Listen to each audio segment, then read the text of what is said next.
കർക്കിടകമായി കഴിഞ്ഞാൽ മുരിങ്ങയിലയാണ് നമ്മുടെ താരം. സോഷ്യൽ മീഡിയ മുഴുവൻ ഇപ്പോൾ മുരിങ്ങയിലയാണ്.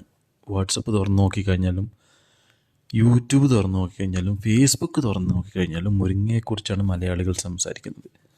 മുരിങ്ങയില കഴിക്കാമോ, കർക്കിടകത്തിൽ മുരിങ്ങയില കഴിക്കാമോ? പലതരത്തിലുള്ള ആൻസറുകളാണുള്ളത്. അതിൽ ഭീകരമായിട്ടുള്ള വേർഷൻസ് ഉണ്ട്, ലൈറ്റായിട്ടുള്ള വേർഷൻസ് ഉണ്ട്. ഭീകരമായിട്ടുള്ള വേർഷൻസ് നമ്മൾ നോക്കിക്കഴിഞ്ഞാൽ അതിലൊരു ആൻസർ പറയുന്നത് മുരിങ്ങ ഇലയിൽ ഭയങ്കരമായിട്ടുള്ള വിഷം കർക്കിടക മാസത്തിൽ ഉണ്ടാവുന്നതാണ്. സൈനൈഡ് പോലുള്ള വിഷം വരെ ഉണ്ടാവുന്നത്. അത് നമ്മൾ കഴിച്ചു കഴിഞ്ഞാൽ നമുക്ക് മരണം ഉറപ്പാണ് എന്നാണ് പറയുന്നത്. അതിനുള്ള എക്സ്പ്ലനേഷൻ എങ്ങനെയാണെന്ന് വെച്ച് കഴിഞ്ഞാൽ, അപ്പോൾ അവർ പറയുന്നത് മുരിങ്ങ അതിൻ്റെ തണ്ടിൽ വിഷം സൂക്ഷിച്ചു വെക്കുകയും കർക്കിടമാകുമ്പോൾ അത് ഇലയിലോട്ട് കൊണ്ടുപോവുകയും ചെയ്യും. അതായത് ഇലയിലോട്ട് വ്യാപിക്കുകയും ചെയ്യുന്നതാണ്. അപ്പം നമ്മൾ ആ ഇല കർക്കിടക മാസത്തിൽ കഴിച്ചു കഴിഞ്ഞാൽ മരണം ഉറപ്പാണെന്നാണ് ഒരു വേർഷൻ.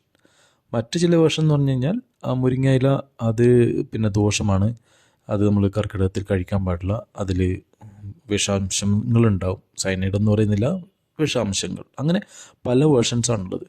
അപ്പോൾ എന്തുതന്നെയാലും നമ്മൾക്ക് ഈ വീഡിയോയിൽ അതിൻ്റെ ഒരു സത്യാവസ്ഥ പരിശോധിക്കാം.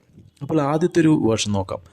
ആയുർവേദ വിധിപ്രകാരം അങ്ങനെ ഒരു മുരിങ്ങയില പിന്നെ കർക്കിടക മാസത്തിൽ കഴിക്കാൻ പാടില്ല എന്നെവിടെയും പറയുന്നില്ല. ആയുർവേദത്തിൽ പറയുന്നത് കർക്കിടക മാസത്തിൽ 10 ഇനം ഇലക്കറികൾ കഴിക്കണമെന്നാണ്.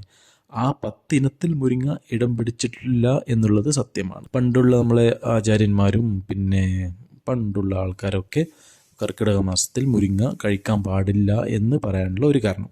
മറ്റൊരു കാരണം പറയുന്നത്, അതും ആയുർവേദത്തിൽ പറയുന്നത് എന്തെന്ന് വെച്ച് കഴിഞ്ഞാൽ, ഈ മുരിങ്ങ എന്ന് പറയുന്നത് ശരിക്കും ആയുർവേദ മരുന്നുകളിലൊക്കെ ഉപയോഗിക്കുന്ന ഒരു വസ്തു തന്നെയാണ്. പല രോഗങ്ങൾക്കും മുരിങ്ങ ശരിക്കും ബെറ്ററാണ്.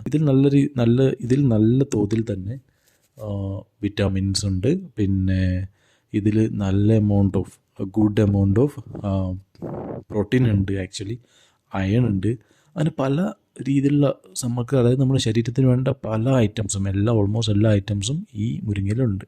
അതുകൊണ്ടാണ് മുരിങ്ങയെ ശരിക്കും പറഞ്ഞാൽ പാവങ്ങളുടെ മാംസം എന്ന് പറയുന്നത്. ആ ഒരു മുരിങ്ങയുടെ മറ്റൊരു ബെനിഫിറ്റ് എന്ന് പറഞ്ഞു കഴിഞ്ഞാൽ, ഇത് ശരിക്കും പറഞ്ഞാൽ നമ്മൾ വയറിന് നല്ല സുഖമുള്ള ഒരു സംഭവമാണ്. നമ്മൾ ഈ മുരിങ്ങയില കഴിച്ചു കഴിഞ്ഞാൽ നിങ്ങൾക്ക് ഗ്യാസ് അല്ലെങ്കിൽ കോൺസ്റ്റിപ്പേഷൻ, അതായത് മലബന്ധം, പിന്നെ ബ്ലോട്ടിങ്, വയറ് വീർക്കൽ, അങ്ങനെ പല പ്രശ്നങ്ങളുണ്ടെങ്കിൽ നിങ്ങൾ മുരിങ്ങയില കഴിച്ചു കഴിഞ്ഞാൽ ആ പല പ്രശ്നങ്ങൾക്കും പരിഹാരം ഉണ്ടാവും. കാരണം മുരിങ്ങയില എന്ന് പറയുന്നത് ശരിക്കും പറഞ്ഞാൽ നമ്മൾ ഡൈജസ്റ്റീവ് ഹെൽത്ത് ഉണ്ടല്ലോ, അതിന് ബെറ്ററായിട്ടുള്ളൊരു സാധനമാണ്.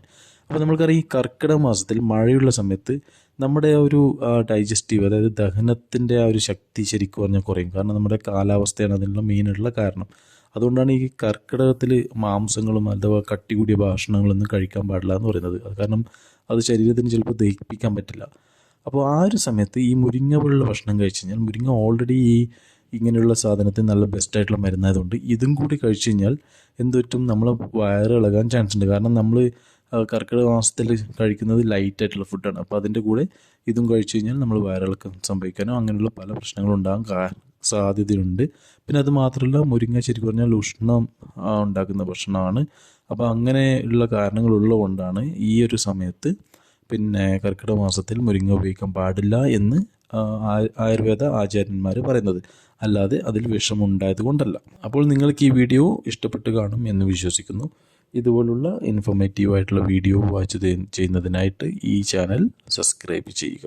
Thank you so much.